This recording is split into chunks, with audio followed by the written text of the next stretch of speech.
Sahana Vavatu, Sahanao Bhunaktu, Sahaviryang Karavavahai, Tejasvinavadhitamastu, Ma Vidvishavahai.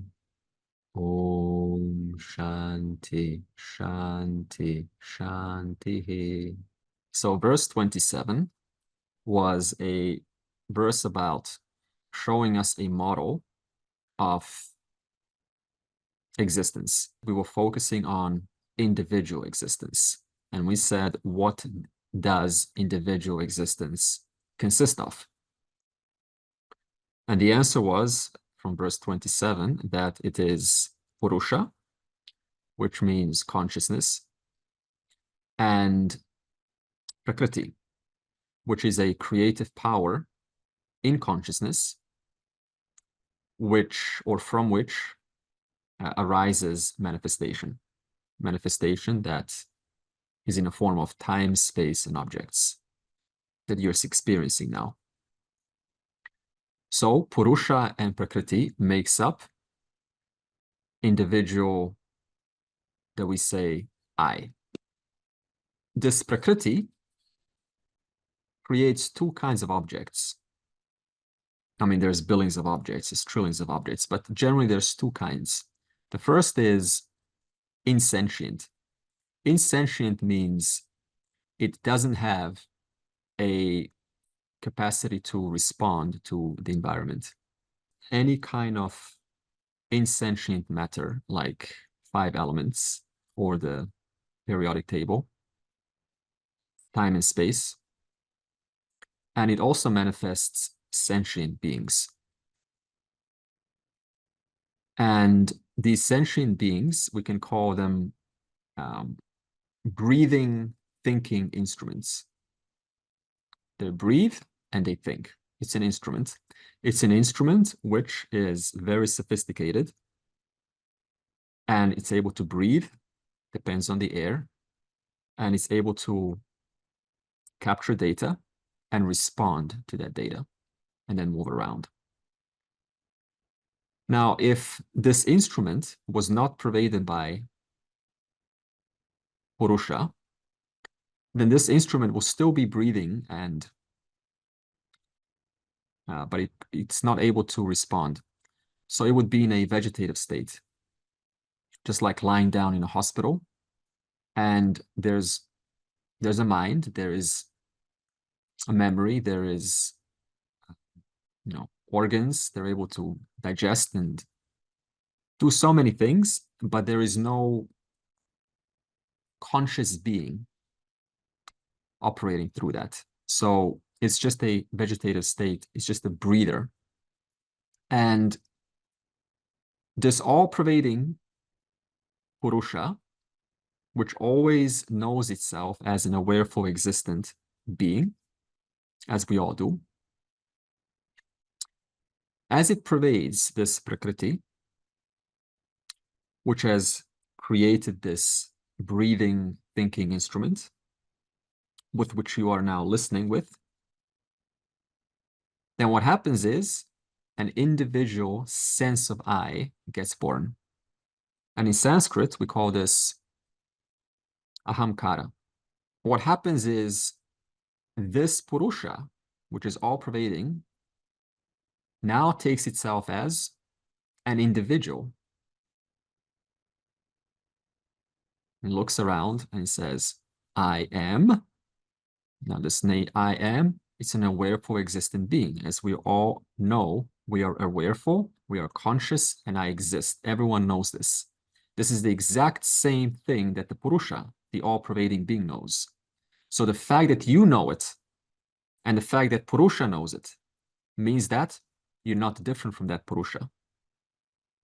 But on top of your existent awareful knowing, you know that you exist, you know that you are, on top of that, you also know about that I am an individual and all of the things that come with that.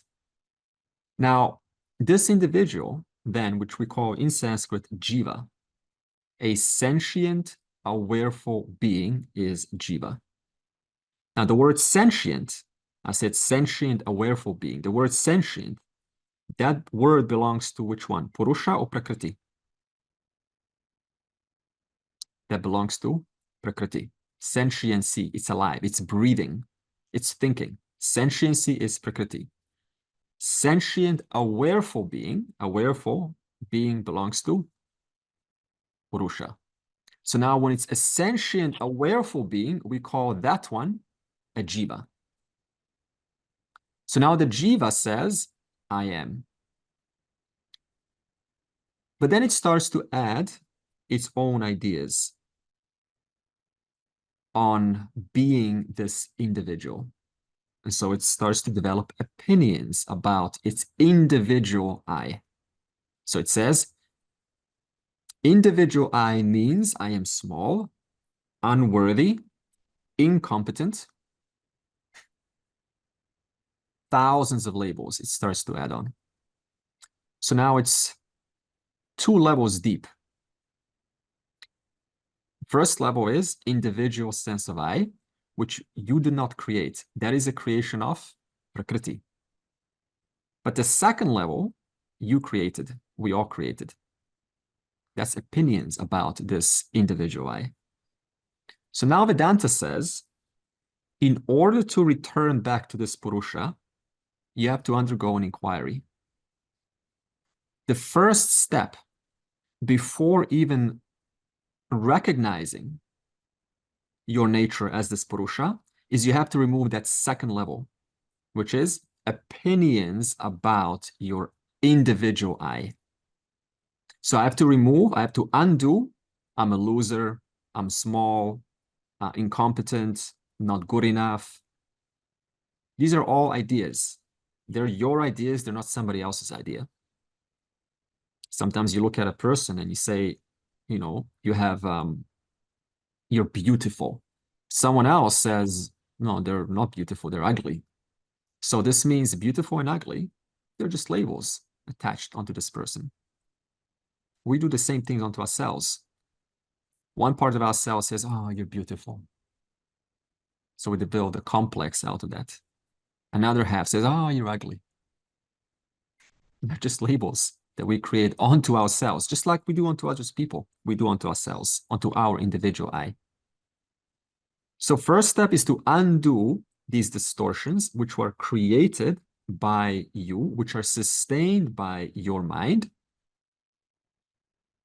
When you have removed enough of them, then you go on to the next level. Now you've returned back to an individual I. That's healthy. So now look, let me pause here. When they say in the spiritual books or in the field of the pop culture, they say destroy the ego. Common phrase. What do you think this is referring to? Level 1 or level 2? Level 2. Exactly. But unless you're told, and I say to you, destroy the ego, what are you going to try to do?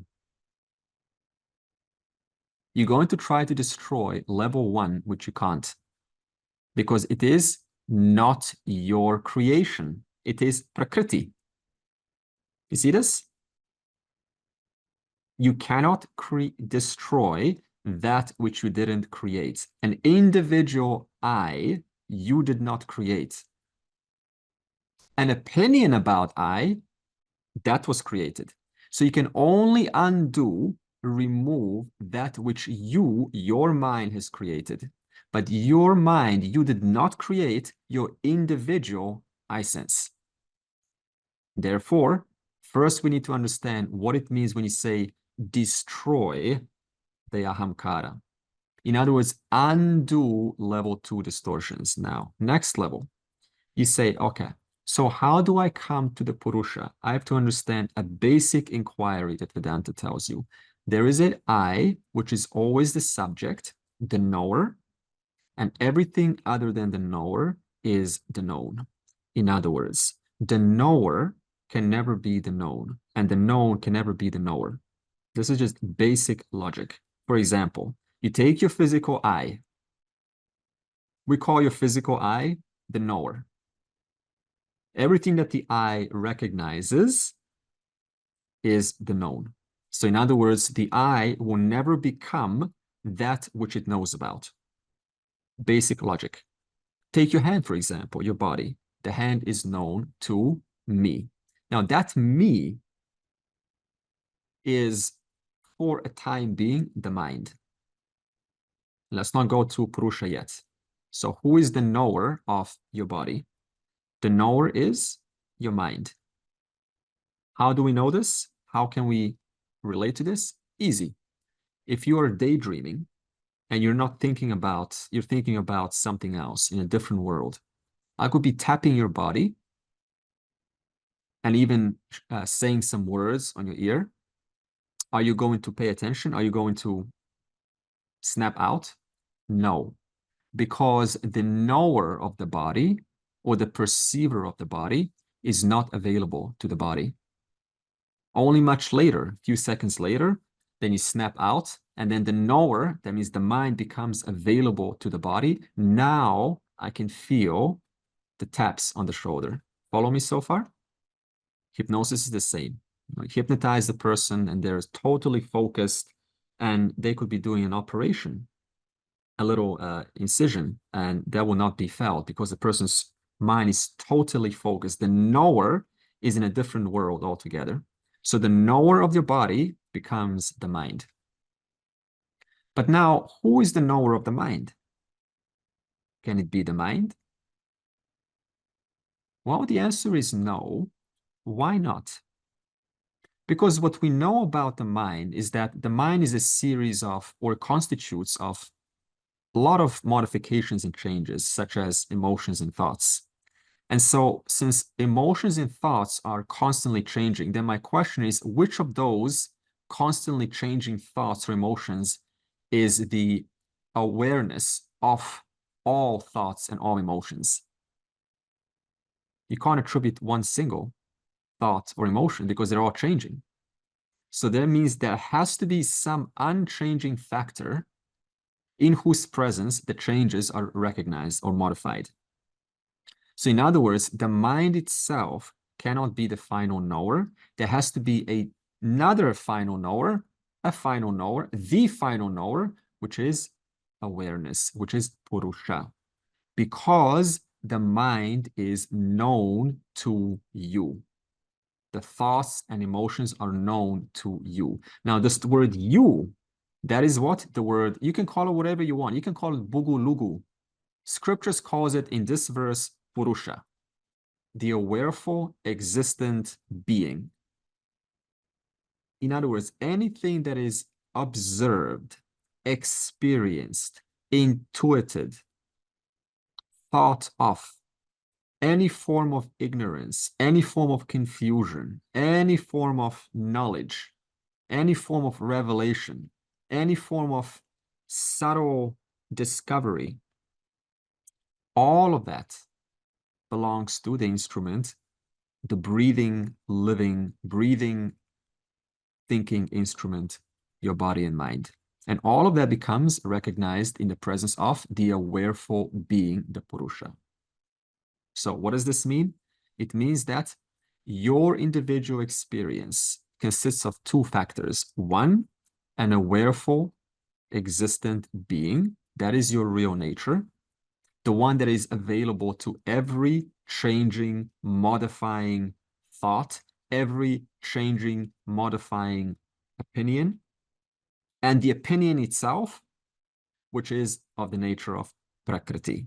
And Prakriti, as we said, is a power in consciousness, which is unceasingly modifying itself. You know what's the most common question that someone that's trying to genuinely understand this asks? They want to know, how do I sense? They use these words, sense or experience Brahman. That's so common.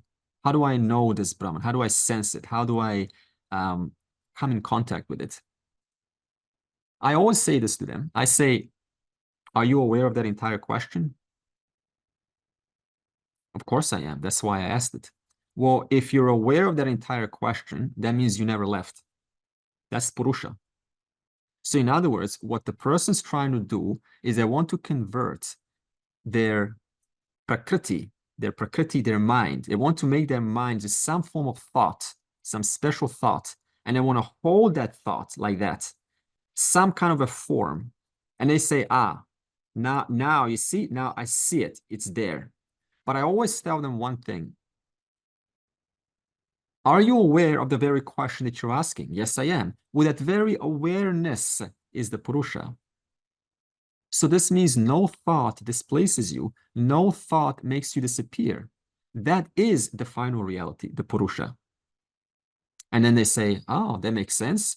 But then I say this to them, guaranteed, now that you read this email, it makes sense, but guaranteed your mind in a couple of days, a couple of hours is going to return back and it's going to again be concerned about, oh, how do I know Brahman?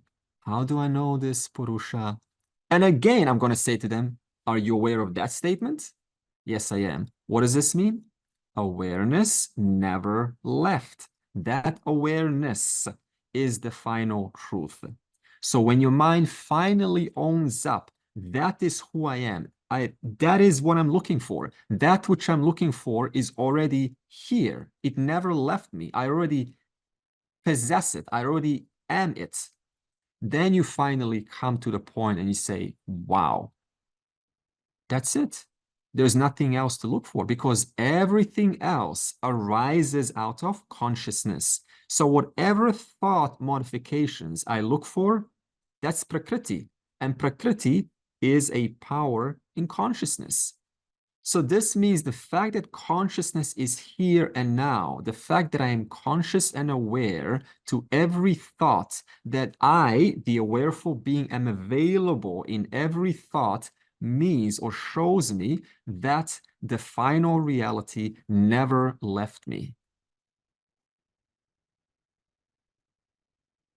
And then again, the mind pulls you back. And you go, how do I know this Brahman? How do I know this reality? So we have to keep on doing this because the mind is trained itself for thousands of years, lifetimes, to keep on wanting to look for some special modification of the mind, some special unique vritti that is extraordinary. And it goes, now I want to capture it, I want to hold it. Again, my question will be, are you aware of the frustration of trying to have Brahman in your life? Yes, I am. Then awareness, you never left. Until the mind finally owns up, it doesn't matter how frustrated I get, how much I want to ask questions. The fact is, the awareful existent being is right here, right now, pervading every thought. And that awarefulness, that existence is the final reality from which everything arises, including the thoughts in a form of doubts, including the knowledge in a form of certainty, everything. And then finally say, well, then what is there? What else is there? There is nothing. That is it. That is, your journey is now complete. You have finally come to the resolution where there is nothing that anyone else can say, because any word, any thought is just more prakriti, modification of the same substance, which depends on the consciousness, which is always known to you as the self-evident, awareful, existent I am, which nobody can negate, which is always available in every thought, in every experience, that which is the closest to you, which never leaves you, that which you are most familiar with, which is none other than your self. And that self is the Purusha. So this is verse 27.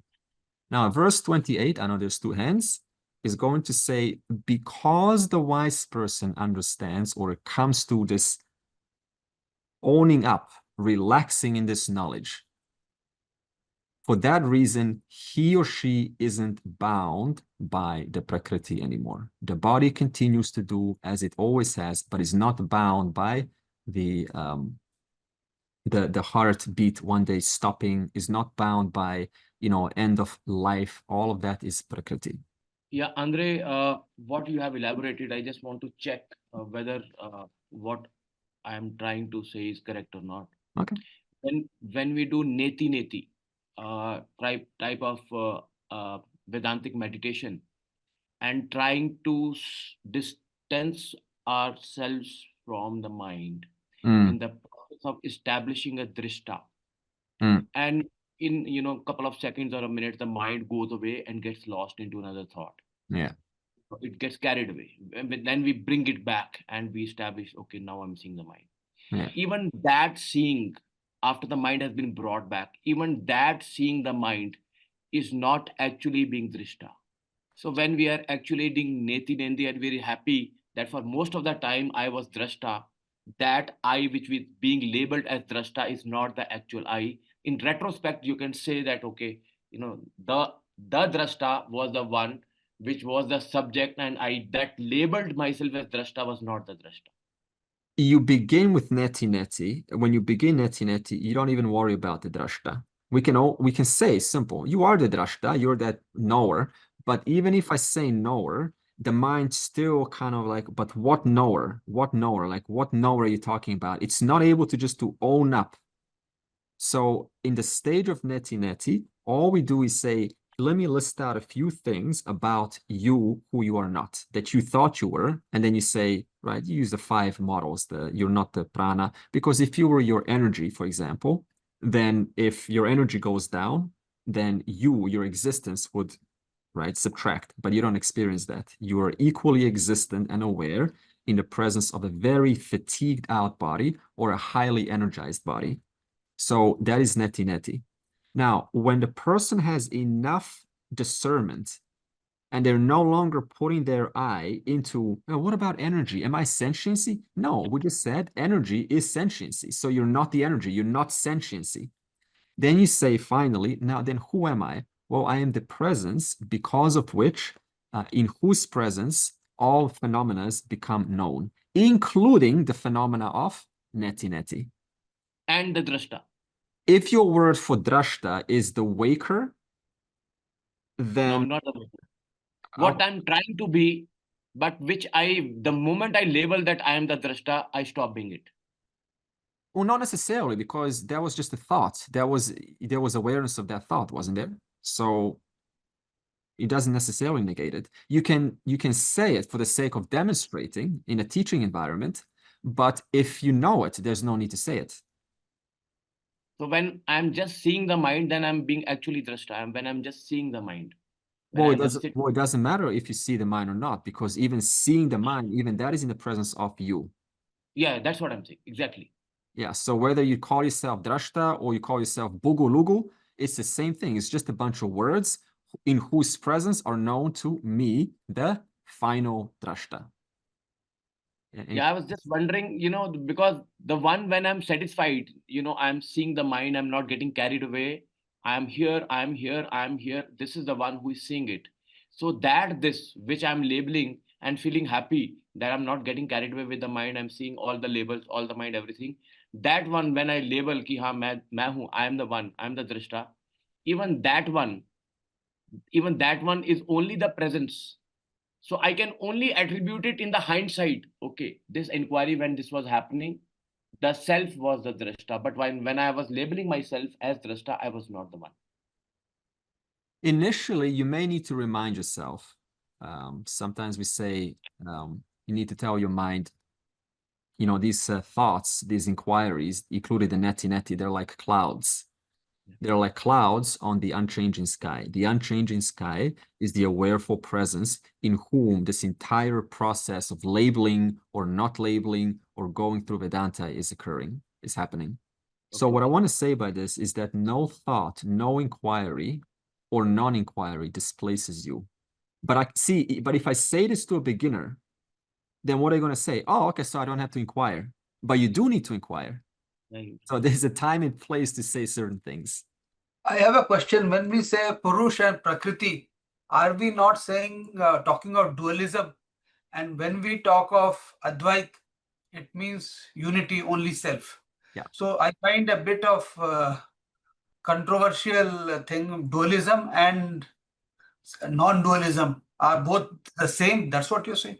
See, what's the relationship between Prakriti and Purusha? That's the question. Yeah. It's like this pot, okay? The pot itself is the Prakriti, and the Purusha is the clay. So whatever the pot modifies into, whatever your thought, your Prakriti thought modifies into, what is always pervading that thought? The Purusha. And how is that Purusha always known to you? As a self-evident I am, as an awareful, conscious being. And all of the pains and thoughts and the individual sense of I, all of that is like this pot. So that pot is always changing, which is why you always sometimes you feel like I am not feeling good today. I'm feeling, like small. I'm feeling very cheerful, right? These are all just pot modifications, Prakriti modifications. But whatever the thought is, there is always you pervading that thought, which is known to yourself as I am, like as an awareful being who is who's never left, who's always available in every changing Prakriti thought. In every change, who's there in every change? You have to say, I am there. Now, that I who's always there is like this clay. And this clay is now compared to the Purusha and the, right, how you go through the states of mind when someone pisses you off or you're, a little bit angry or whatever it is. That's all just the modifications of your breathing thinking instrument, which is like this pot. So that's the relationship between your ahamkara, your individual sense of I, and the Purusha, the true I. So what's the relationship between your thought and you? It is like the pot and the clay. Whatever the thought goes through, there is one unmoving, unchanging, awareful, existent presence, which is you. That's your nature. Hi, Andre. Yeah, I just a comment, because I think that moving from acknowledging awareness or realizing there's something in the universe as against thought, I think that's a really, really difficult step for people who have been educated in the West, for whom there is only mind and matter and nothing else. So, for example, Rene Descartes, when he said, I think, therefore I am. Now, that statement has been used to welcome Descartes into the non-dual scene, and it's also been used to demonize Descartes because, oh no, that means he's a dualist. And it's an ambiguity about the word think and thinking. Yeah. And I think most Western people would regard thinking as everything. So awareness equates with thinking. And so if a Western person has a bit like Gotham was saying, almost like a noticing of awareness in hindsight, they think it's just another thought in a sequence. Yeah. You see what I mean? And I think that's really difficult to get over that. It is difficult for everyone. It's not just Westerners. Yeah. That's the journey. Yep. But in terms of the Descartes, he is a brilliant philosopher, and he did not say that statement in the context of, he was right. That's what I want to say. He was completely right because he's referring to the empirical level. It's true. If you think it, right, you, the individual, will become it. Brilliant statement. Highly encouraged. Unfortunately, those who don't know philosophy or they haven't studied the context under which he said it, what's going to happen? They're going to project it and say, "Oh, he's stuffed up non-duality. He doesn't know. He's ignorant." He was not bothering with that level. He was bothering with the individual.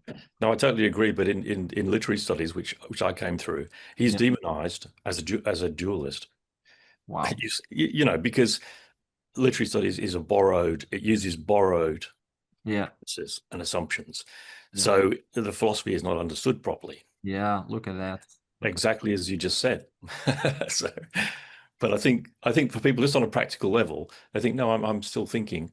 Now that's another thought. That's another thought. And separating awareness from thought is, as far as I can tell, it's a difficult step. You can't do that. You can't separate thought from awareness because the relationship is between, like that of a pot and clay. They're inseparable. You just have to discern what is that which is available in every thought and what is thought itself. We all know what a thought is. It's changing.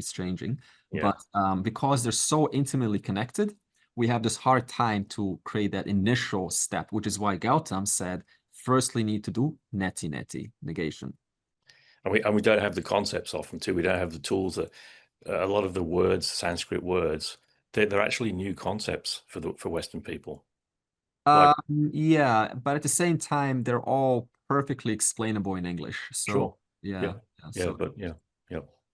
And it sometimes it's good to stay with the tradition, so that we have to give it some honor, some respect to the tradition, so we don't strip these words out. Now, 28, he says that the wise person, for this reason, knowing this distinction, isn't bound. So what is it that makes you not bound? Tatvavit tu mahabaho guna karma vibhagayoho guna guneshu vartante iti matva nasajjate. Whereas Arjuna, the mighty armed, the knower of truth, of gunas and actions, is not bound, knowing that the gunas express themselves in gunas, body, mind, sense complex. So this is exactly what we're saying, is that due to this ignorance of not knowing the distinction between Purusha and Prakriti, the self gets busy with the forms, and so you miss out on awareness. Now, what the wise person did, how do they come to this final Purusha, even though they are already dead? How do they kind of, remove this notion that I am not the Purusha? Well, they did, it's a systematic approach. First of all, you have to look at your tamasic tendencies, those tendencies that want laziness, quick fix, get it all, repaired overnight, impatience. I want moksha now. These are all tamasic tendencies that don't help you. They just hinder your clarity and make your journey quite unstable and not very pleasant. So you have to just give yourself some time that nothing in this nature, nothing in the observable universe happens according to your wishes. Ultimately, the rose, you cannot just say, come on, grow up. I want to smell you. I know you're so beautiful. Give me moksha. You have to wait for that rose to blossom. You have to wait. There's a season. There's a intelligence that's governing how fast or slow things happen. So sometimes you just have to relax, give yourself some time, reassure yourself you're on a good journey. There is, as Krishna says, failure is impossible. Once you come to this journey, slowly, the mind starts popping left and right. It all starts to kind of go away, and you just come to a point, say, oh, normal. It's normal. It's okay. I understand now. So this is, then you move on to rajasic tendencies. And then there's more passion, more kind of out there, research and, lots of outgoingness and projects. This is wonderful. It teaches you a lot just by learning to understand what you can do, what your limits are. And Rajaguna, right, trains your discernment, right, teaches you a lot about yourself, and you meet a lot of good people. And then the wise person finally comes to a place and says, okay, so what I really want is a calm mind. What I really want is peace of mind. And so they start to go into meditation practices. And you spend some time there, and you find that you love it. You love a peaceful, sattvic, calm, discerning, sharp, and yet very active mind. The sattvic mind is probably the most addictive thing there is on earth. It's pure, it's thoughtful, it's clean, it feels like you're on some kind of a, amazing substance or something. That's a sattvic mind. And you're like, I want to stay here. But they don't stay there. They know that that's the kind of mind, a relatively tranquil, clean mind that I need to finally see my nature, which is beyond all gunas, guna titaha. And so you need that sattvic mind to transcend the gunas. So to give you an example, What is gunatita? Well, we can use an example of a dream.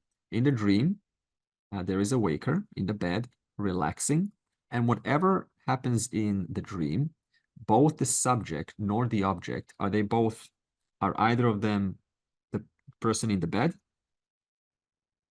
None of them are the person in the bed. They're just projections of the person in the bed. So the person in the bed has a power, their mind has a power, you can call that power prakriti, to project a world. And that world projects, that power projects both you, the individual, and the mountains. And then the individual goes and interacts with the mountains. So both the subject and the object are neither you. They're just projections of your mind. So the wise person understands that I'm neither Andre nor am I the objects. Andre is me, the objects is me, but I am not the objects. I'm not Andre. For example, is the clay the pot? Can you say clay is the pot? Clay is not the pot. Okay, explain to me. Why is clay not the pot? But the pot is the clay. Pot is a modification of the clay. So there could be a pot, there could be a cup, there could be a plate. You know, these are modifications of clay. Yeah. But clay can be modified into a brick. Clay can be anything else also. So Yeah. you can call pot to be clay, but you can call clay to be pot. Exactly. So the clay remains clay, irrespective. Nama Rupa. Yeah, exactly. Irrespective of the nama rupa that the clay obtains through and through. Not only that, but there's not place anywhere throughout this pot where you cannot find a clay. So this means that the person recognizes there's no place in this world that I am not. The person is me, the world is me, the students is me, the experience is me, Samadhi is me, Bhagavad Gita is me, Krishna is me, Vishnu is me, God is me, but I am neither of them. It doesn't mean they're separate. It's just a satya mithya relationship. That is the understanding of non-dualism. And so the verse then says, the knower, knowing this satya mithya relationship, the knower of the truth of these gunas, in other words of prakriti, is not bound. That means the mind, you're not bound by your mind, because the mind is like the pot. You're not bound by the decisions or desires. They too are just modifications of prakriti. You're not bound by the limbs. They're all the clay, but the clay is always free of everything that the prakriti modifies into. Therefore, the material cause of prakriti, of experience, of your thoughts, of your ideas, of your aspirations, of everything, the material cause of that is awareness. And in chapter 2, verse 20, we said this awareness is ajaha. Ajaha means it is unborn. That means it always was, always is right now, and always will be equally in the future. That means there will never be a time when awareness is different before, or it will be different in the future. As it was since beginningless time, it continues to be exactly the same right now, and will continue to be exactly the same for infinite time forwards. And that awareness is known to you, therefore, right now, because it's never changed, as an awareful, conscious I, which is means that whatever you know yourself to be now is the same being, the same Purusha as you always were since beginningless time.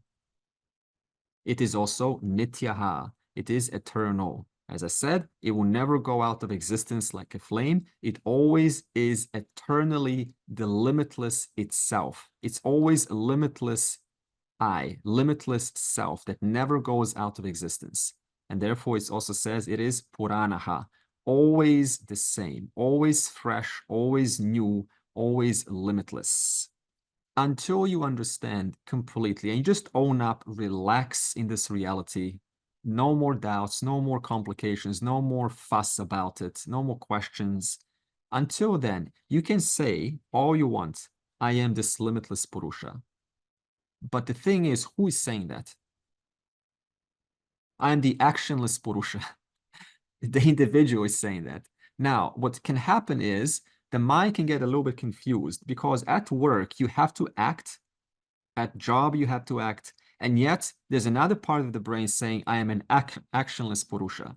So we don't need to affirming that you are the actionless Purusha, the non-doer, the limitless self, affirming that on and on, it doesn't help you. That's not the methodology. The methodology is just getting down with the work, just seeing, creating that distinction as you listen more and more. There's no need to reaffirm something that is a fact. You don't need to say sun is shining. Whether you say the sun is shining or not, guess what? The sun is shining. So why do I have to reaffirm that I am a limitless, eternal, unborn, actionless, all-pervading Purusha? Why do I have to say that? That's a fact. So in other words, we spend our time in removing the notions which are denying me from recognizing and owning up to what I am already. That's where the work is. Okay. And also, situations help you because they expose us to the world and put us in situations that show us what needs work. Isn't that true? Exactly. Whenever you have an inspiration to go somewhere, maybe you come across someone or something, you learn something from them. So it's wonderful. Action is wonderful. And so now in verse 29, because you cannot categorically say that everyone is on the same path, even though everyone is trying to find the truth, but due to different personalities, the wise person does not give uniform messages to people. That means the wise person will listen to a physicist or a scientist and will adjust their words to accommodate the scientist. And then will listen to somebody else and will adjust their words equally. So they have no black or white teachings. I had a question which comes to my mind. Can we say that the terms awareness, consciousness, self, Purush, they all mean the same thing or same thing, or they are different in 100% synonyms. Synonyms, yeah. Synonyms. Synonyms, yeah. Why so many words? Because if I kept on saying Brahman or Purusha, boring, right? So in other words, we have to keep on changing words to keep you entertained. That's why. That's the beauty of the vastness of the scriptures. So many words, all saying the same thing. See, truth is always one. How you call that truth, that's not a thing. Thank you. That helps me a lot. Yeah, I know it does. Puts a load of these words. Oh God, I got to learn all these words and study them. You're only studying you, the self. Thank you. But Andre, yes, one question. Awareness, I don't know, maybe my thinking slightly different from consciousness, right? Because you might say consciousness is there in everything, even inanimate things, you might have consciousness, right? But maybe in those, because there is no mind probably, which is reflecting the consciousness, we can't say they are aware, but we can say we are aware. Is that not right thing to say? Oh, in Vedanta, it's very simple. The word chit is consciousness / awareness. So whichever word you prefer, that's the word. So you have to slightly put away the common model of science, the scientific model, or the common parlance model. Like, are you aware that you're late? We're not talking about alertness of the mind. We're not talking about some state of the mind. We're talking about chit. So there is a slight requirement on your part to recognize that both words in Vedanta specifically mean exactly the same. So whichever word you relate with, that's your word. See, I can also call, look at this, Vijay, I can also call awareness the light, if I put it in quotes, the light which illumines. And I say, what do you mean the light? The light is just, I'm not talking about the physical light. I'm talking metaphorical light. The light in whose presence. One light shines, whatever happens in the room, it doesn't affect the light. The light just makes things known. It just reveals things to be what they are. You turn off the light, there's nothing to say, there's no thought. So all thoughts, all doubts, can they hide from awareness? No, because you are always shining on every thought, every doubt. So no thought, no doubt, no frustration, no confusion, no sense of self nothing can hide from the one that's always looking at them, the one that the witness. See, I can say one more word, the Chaitanya Sakshi, the witness consciousness. So this is the thing. There's so many words. Just a quick observation. Again, coming from a Western perspective. So if you haven't been brought up, born and brought up with the non-dual view, virtually every word that you use will be in the web of dualism. Yeah. Even for me, awareness, consciousness, so it's again, there's a little action that has to almost detach the word from its usual or dualistic use. In other words, because every word has two definitions. One of them is vachyartha in Sanskrit, which is a literal meaning. So if I say the word to you, awareness, then the vachyartha is a state of mind. Are you aware that you are late? That's the literal meaning. But the implied meaning, the lakshyartha, is a deeper, in the real intended meaning that I wish to say. In other words, I have to cancel out the meaning that I do not intend. That's the first step. I say, I'm not talking about a state of mind. I'm talking about that presence, in whose presence all states of minds are recognized. And then you think about that and you go, okay, so this is the awareness that he's talking about, or that the scriptures are talking about. It's almost like the understanding has to be there before you can adjust the the connotation of the word. Yeah. I would say, the maturity has to be there. The openness has to be there. Openness, which is exactly what Krishna will say soon. The faith, he calls it Shraddha, has to be there. There's another very loaded word these days. Yeah, exactly. And he will define what that means. Yeah, but you're right. So much, you see how much the person needs maturity just to drop these ideas that I've heard it all. What do you know? I went to philosophy school. I know all this stuff. All this just has to drop away so the person can just, with humility, say, look, I just want to figure things out and live happily, okay? Let's not complicate things. And then they make themselves available. Okay, verse 29. Prakriter guna samudhaha sajjante guna karmasu tan akritsna vido mandan kritsna vina vichalayet. Those who are deluded by the modifications of Prakriti become bound in terms of the body, mind, sense complex, or the gunas, and actions. One who knows the self should not disturb those who do not know the self, who are not discriminative. Yeah. How does a wise person deal with non-discriminative minds? See, when he says, let's look at the first statement, one who knows the self, who knows this Purusha, should not disturb those who don't know the Purusha, who don't know consciousness as it really is, who are not discriminative.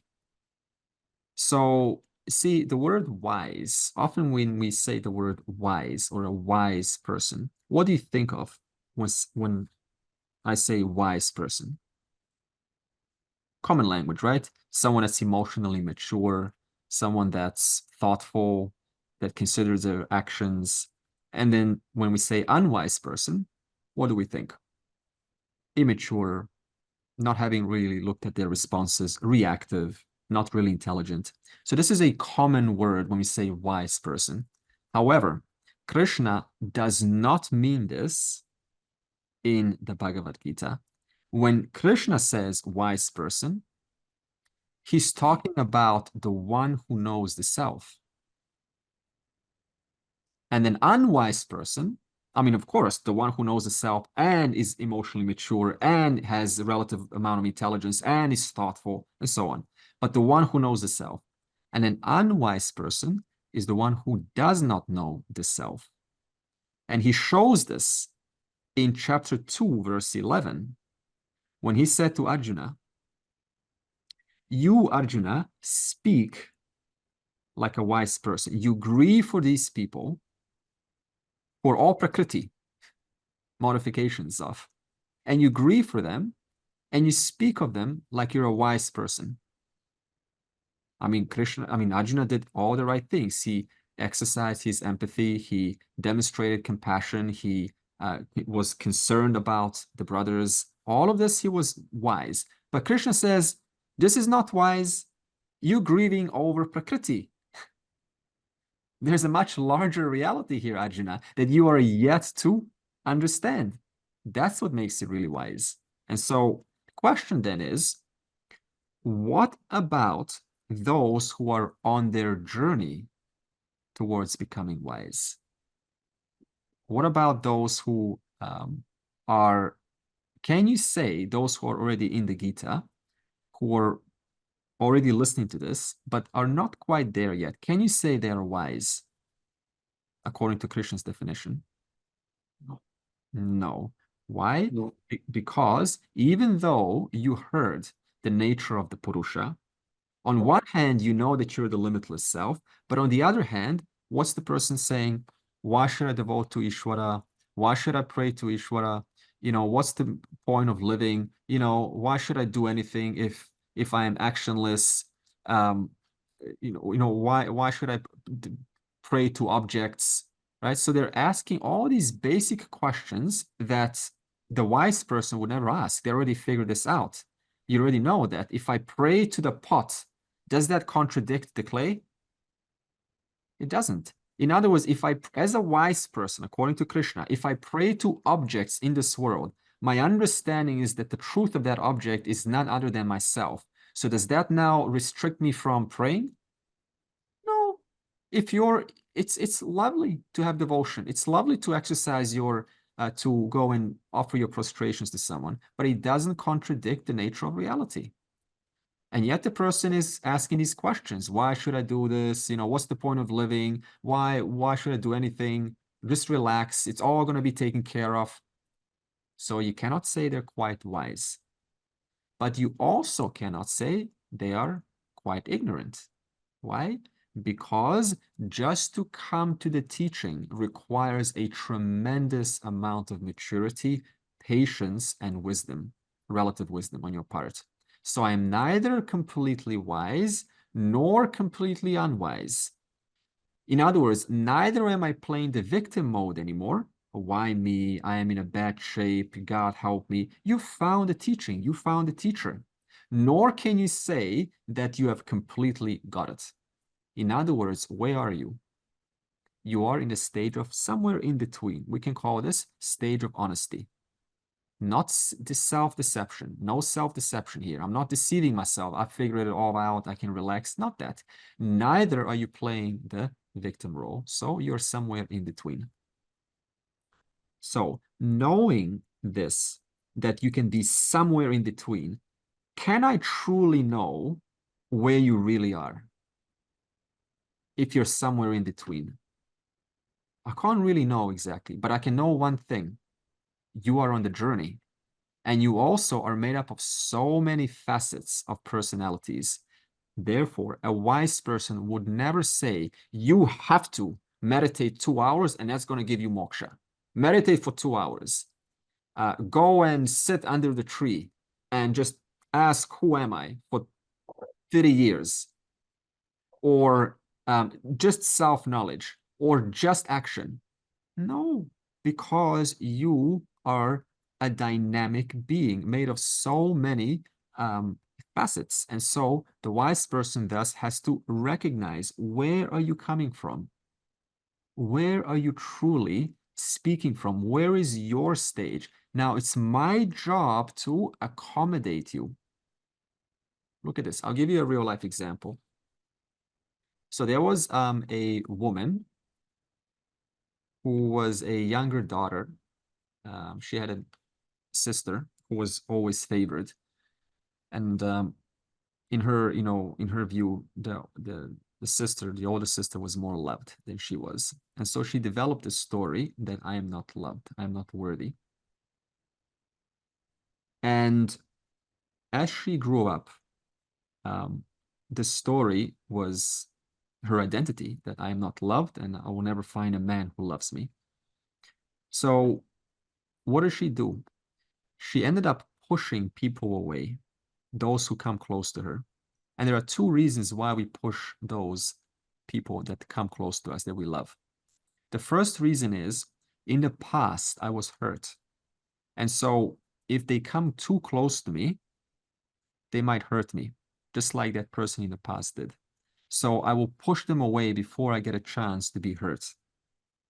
The second reason, this was her case, is now that she wants this love so bad because she never got any in her childhood, what does she start to do? She starts to act really awkward around someone that starts to love her. And so this could be anything. This could be a guru. This could be Ishvara. It doesn't really matter. So when the man comes close, she starts to become overly clingy or needy. And so this puts lots of pressure on the man, or she becomes extremely suspicious that the man kind of is losing interest in her. And so she becomes overly kind of questioning, like, what are you doing? Where did you go? Why are you not coming back? Why didn't you call me? So all these behaviors become very toxic and unhealthy. And that ironically ended up pushing the man in her life. And then she said to herself, you see, I am not loved. So self-fulfilling prophecy, a story. Now, it got so bad that it made her a compulsive liar. She couldn't help herself. She knew that she was lying, but she couldn't stop. Why? Because her need for love was so high that every answer she gave was calculated to elicit the most favorite response from the other person so that she could be validated or loved just a little bit more. And she couldn't help it. So someone would ask her, what do you do for work? And she would just lie just to elicit the best possible response and then have him love me.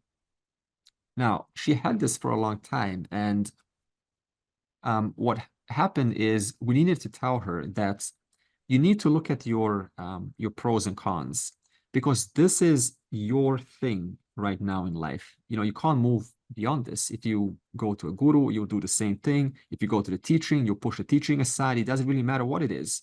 So we first said to her, first look at your losses. What is your loss? You may be kind of getting this validation. However, your self-esteem and your sense of loss in your ability to be okay with who you are, to be proud of who you are as an honest woman, as a woman that's able to tell the truth, you feel that guilt inside.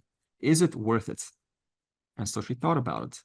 And she started to see that the cost is much larger than the gains. And she simply stopped doing this. And so the next step was to tell her, start to look for things in your life that you're grateful for, that you are really, appreciative of. So that's the very first step. We didn't say to her, oh, you know what, this love, this is all mithya, this, need for men, it's all mithya, this need for lying, who cares? It's not you anyway, it's all Prakriti doing its work. So the wise person drops at the level where the person is at and helps them get through that step. This is what Krishna wants to say. Other things could be such as prayer. Maybe I could offer you, even karma yoga. I can say to you, what is karma yoga? You know what? You just continue doing your work as a scientist or as an engineer or biologist. I fully support you. You're doing great work. I hope that you find a breakthrough in consciousness. I hope that we're able to, really find consciousness in the brain one day. This will be wonderful. Let me know how it goes. But I really, really wonder, what if consciousness could be, not in the brain? So this is worthy of looking at. So in other words, you just want to go along with the person and say to them, and help accommodate where they're at, rather than just these, these ideas of, let me show you how it really is. You are wrong.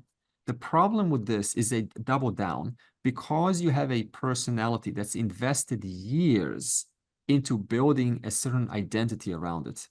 And if you confront that identity and you threaten it, I guarantee you, most of the time, the person will double down and they will even more convince themselves what they're doing is the right thing to do. I even made this mistake several times because of how tempting it is just to want to correct them. And I see years later, 10 years later, no opinion has changed. So, so small things like this. Chapter 16, for example, advises something called Sattva Samshuddhi. So this is having a pure mind, asking, what have I done well today? What have I not done well today? What could I do better today? Small things like this are enough. And this is what the wise person wants to show. He or she doesn't impose knowledge until the person starts literally asking for it. Hey, by the way, what is this consciousness? What does Vedanta say about consciousness? I'm just curious.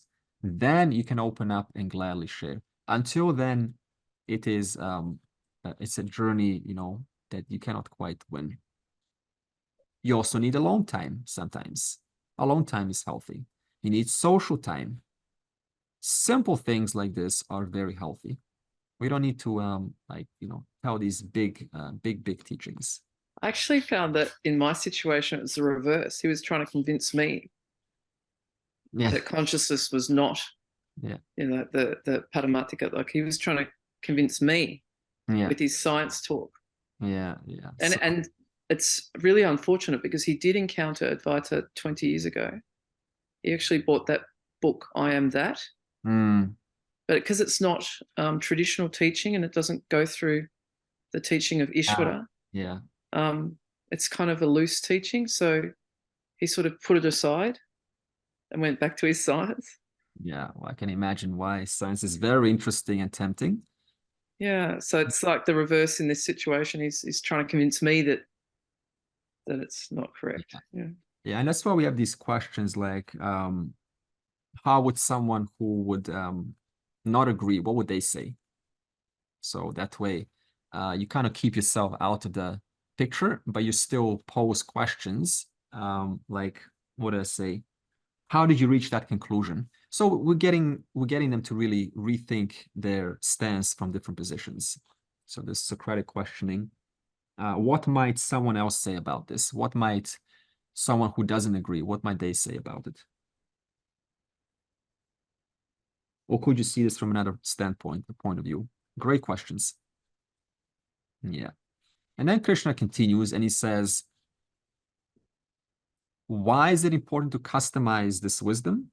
Well, he says, quote, because those who are deluded by the modifications of Prakriti are still bound by the Prakriti. They still look at Prakriti as the final reality. They look at the pot, the consciousness, as just Prakriti. They look at consciousness as Prakriti. They look at everything as Prakriti because that's where they're at. And who are they? There are three types, the verse says.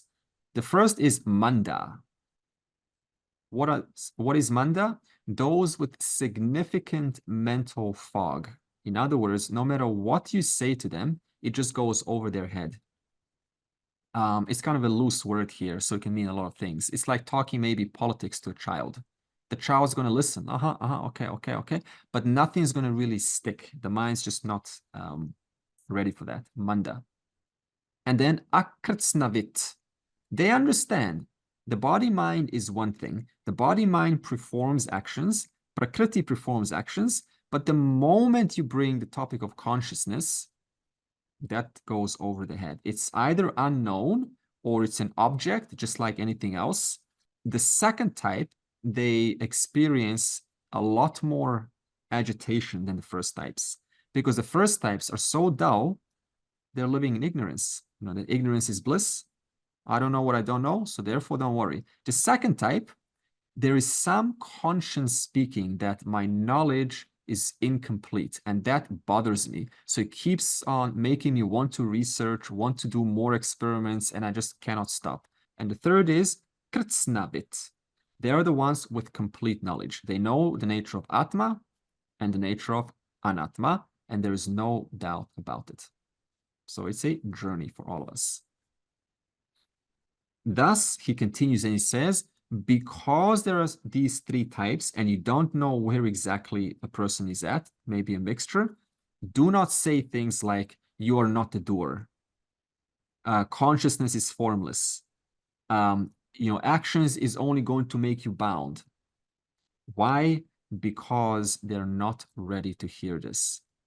Instead, you drop it down and you say things like, let's work on emotions. Let's work on basic life experience. Let's work on the universe. Let's work on like extraordinary things in nature. Let's clean up the oceans. Let's work on things in this world. So you drop it at that level.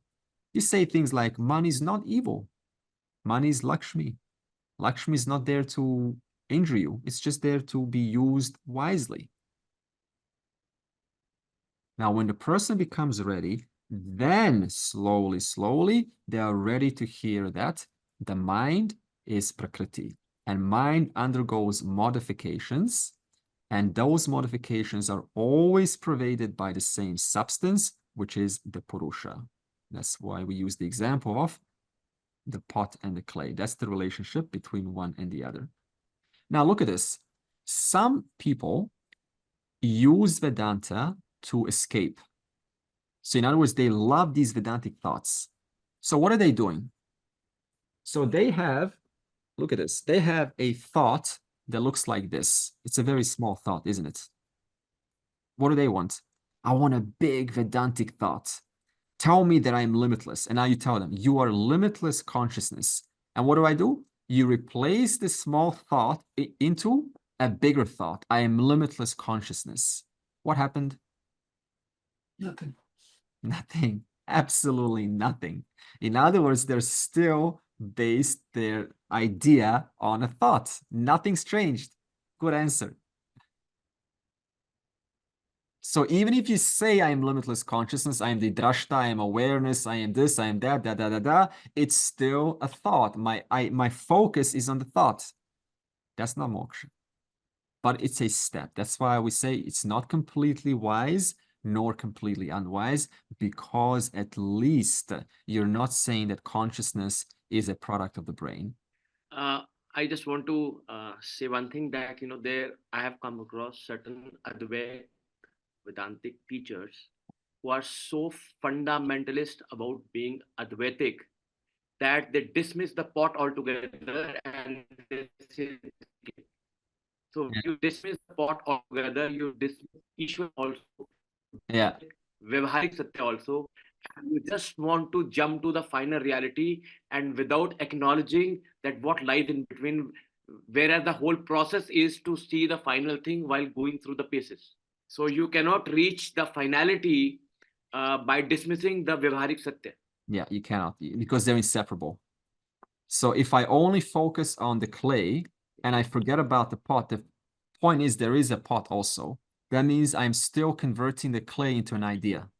And if I take the clay out and I only focus on the pot, then it's the same thing. I'm only focusing on one half of reality. The only way that I can look at this as it truly is by recognizing both the name and form and the substance of that.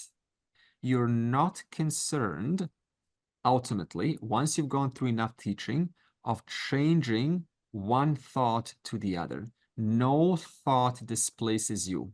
You can say, I am small. You can say, I am big.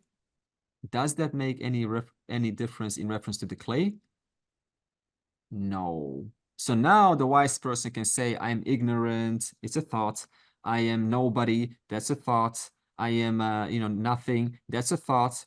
But for a person that's yet to arrive, the unwise person, when they say I am small, they really mean I am small.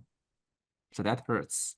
So the shift is from the name and form to the substance. But that shift does not exclude the name and form. Does any thought cause you to search for yourself?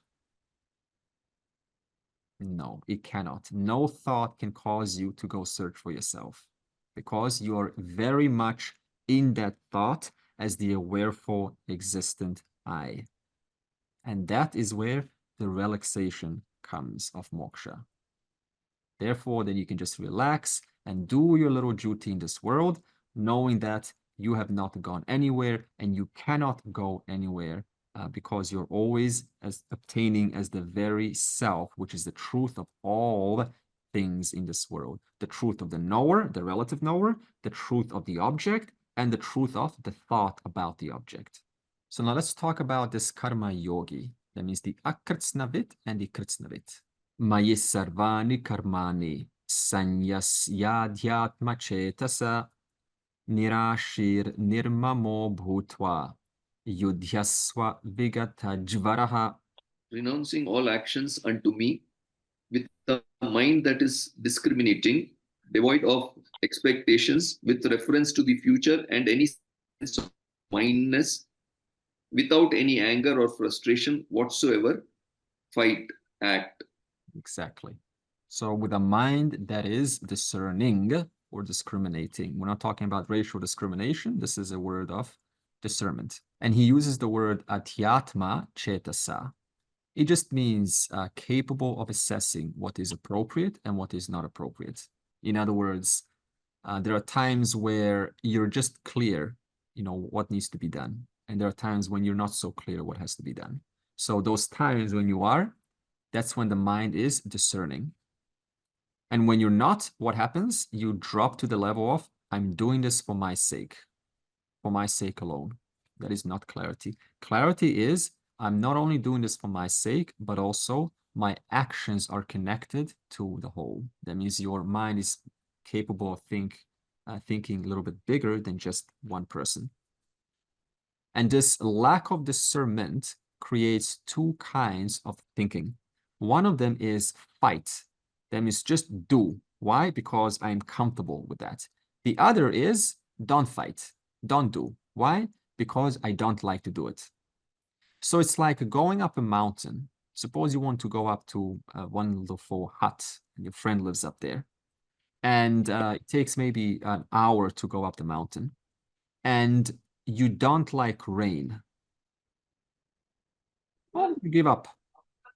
Okay, and there's some bumpy roads too. And then what happens? You give up. And there's a little bit of noise. Maybe airplanes are flying over the mountain. I don't like noise. And then I give up. How are you ever going to reach your friend? They're just very basic dislikes. Don't like rain, don't like bumpy roads. So this means despite having personal likes and dislikes, Krishna advises, first, understand what is at stake. Why are you doing what you're doing? What is the bigger intention behind what you're doing? What's the bigger picture of what you're doing? Understand your place, your unique place, where you are, what your strengths are, and why are you doing what you're doing? What is the stake? What's the ultimate aim of what is it that you're doing? When you know that, then it doesn't matter. It's not a matter of I'm not going to do because I'm not comfortable, or I'm going to do because I'm comfortable. It's a matter of I'm gonna do it because it has to be done. That's the difference. Why does it have to be done? Because the stakes are high and the amount of influences are, they depend upon me, and I'm the only one that can do it. And if I don't do it, then it's only going to get worse down the road. Therefore, the person, it's not about black or white, do or don't do. Rather, what is at stake? Why is it to be done? Why am I doing it? When you understand your place, where you are, then there is no question of instructions. No, go and do. I don't need you to tell me to do. I'm just doing because I figured out doing what I do is so powerful, so healthy for me and those around me that I'm doing it innocently and gladly and cheerfully. And then he says, renouncing all actions unto me. Surrendering all. Okay, so why are you surrendering? What are you surrendering? That which you're not. You're surrendering your body and mind, which was never yours to begin with. So in other words, renounce this instrument. Instead of using the instrument to exercise your desires and my fancies, and I'm going to make myself, little me, happy in this world, understand it is an instrument of the Lord. It was never yours to begin with. And whatever this instrument does, the results are not entirely in your hands. And thus, I can just relinquish this need that things have to happen my way always. Rather, I can see myself, my instrument, as endowment for a short time, about 90 years. I am given this instrument to be a trustee. I'm entrusted this instrument by the Lord for a short amount of time. Let me use it to the best of the ability possible.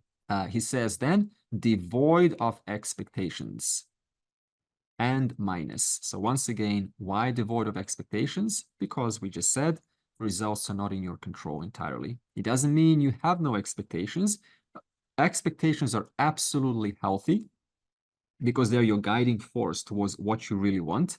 But at the same time, once you have that general expectation, let it go and come back to the moment and focus on how do I make the best and most joyful performance of what I'm doing right now. That's the attitude.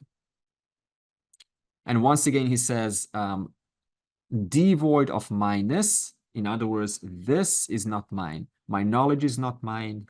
My my status is not mine. Youth is not mine. Old age is not mine. Skills are not mine. Smile is not mine. All the beauty and the stuff that is not so pleasant, it is not mine. So, little exercise. I want you to think of 5 things that you're very used to saying, mine. This is mine. And for every one of them, say, this is actually not mine. You're only entrusted for a short amount of time by the Lord himself. It's not yours. And you will one day give it back to him. He will say, it's your turn now.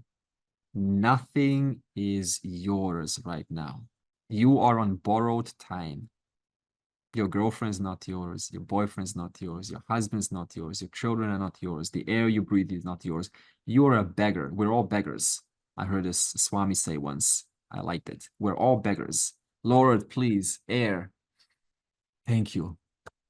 And so without anger or frustration whatsoever. Why? Because sometimes you may be put in a situation and think that it's not fair or it would lead to your complaining. However, without anger, it means that for karma yogi, every frustration or every setback is a wonderful pre-packaged gift for you to learn and to grow and to refine your perception, to change your perception and become even stronger and more discerning. So in that sense, things that are otherwise obstacles are no longer obstacles. They are your friends. And whoever follows this teaching gains moksha. This is in next week, verse 31. Purnamadav, Purnamidam, Purnat, Purnamudachyate, Purnasya, Purnamadaya, Purnam eva avashishyate. Om Shanti, Shanti, Shanti.